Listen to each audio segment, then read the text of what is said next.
People, hello, how are we? Hopefully we're all doing well. I'm Tom. Terence Crawford takes on Madrimov this weekend, and what a fight that promises to be. Look, I was excited for this fight anyway.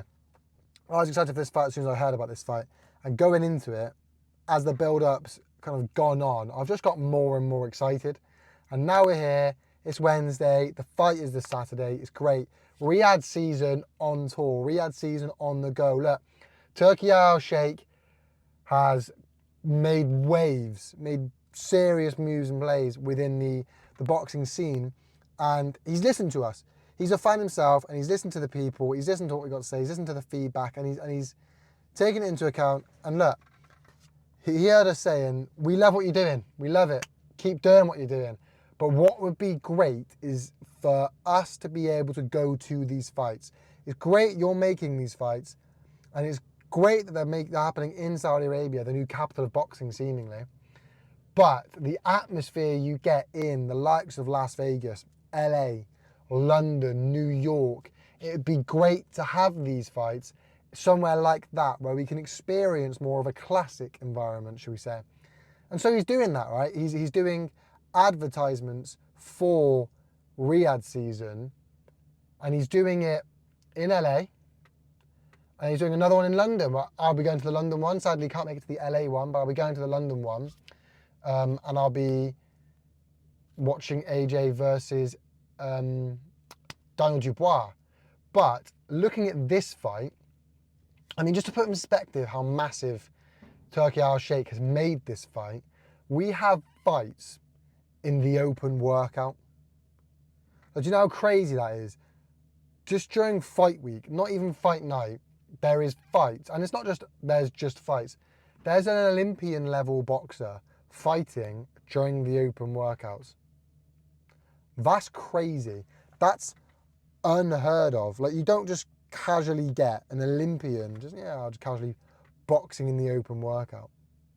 That's the level of event he's trying to put on. Eminem is performing. These are the level of events. You got Liam Gallagher performing in the London one. Like, these are the level of events he's trying to put on. And I'm here for it. Now, I think the end goal is if Crawford wins this fight, which I expect him to, he's going to go on and fight Canelo. If Canelo wins his fight, which I expect him to. And that's a mega fight. That's a mega fight to end all mega fights. If Crawford can beat Madrimov, Canelo can beat Belanga, they're on a collision course headed for each other. Now look, we've missed AJ Fury, AJ Wild, these, banana skins happen, and we see it time and time and time again, and this could be another fine example of that, where a collision course seems set, but actually it's not going to happen. But I think that's the plan. I think the plan is Crawford versus Canelo, and that probably is the biggest fight in boxing right now. I can only think of two fights that potentially could be bigger. I think for casual fans, they'll say the biggest fight in boxing is AJ versus Fury. Certainly in British boxing, that's the biggest fight that can be made. Two British heavyweights, potentially number 2 and 3, probably number 2 and 3 heavyweights, going at it. Like, that's probably the biggest fight in British boxing. And I think the casual fans, probably the biggest fight in boxing. That's the only one I can think that kind of rivals it. But to the more sort of hardcore fans, people that kind of watch boxing, you've got obviously Crawford and Canelo. The only one maybe is Beterbiev and Bivol. That's another huge fight. But I've got to say this one's number 1. But right now, Crawford takes on Madrimov. And Madrimov is no pushover. When I heard about this fight, I kind of thought, yeah, Crawford's going to get it done. But the more I've thought about it, the more I've thought, actually, I can see Madrimov causing Crawford some issues here. Like, he's a good fighter, and it's one of those styles make fights. I can see him. Madrimov's a dangerous guy. I can see him causing Crawford a couple of issues. I don't think Madrimov is his biggest test. I know a few people saying that Madrimov is Crawford's biggest test, and I just disagree. I think that title still has to go to Errol Spence. Now, don't get me wrong, how that fight played out was crazy. I predicted Crawford to win, but not like that. That fight played out, and Terence Crawford gave a boxing masterclass, simply took him to school. But you look at it, that was a 50-50 fight. And all you've got to do is compare the resumes and see that Errol Spence probably was Crawford's biggest test. I don't think he's like Madrimov is Crawford's biggest test. That said, Madrimov is a big guy. Like, he's huge, especially compared to Crawford.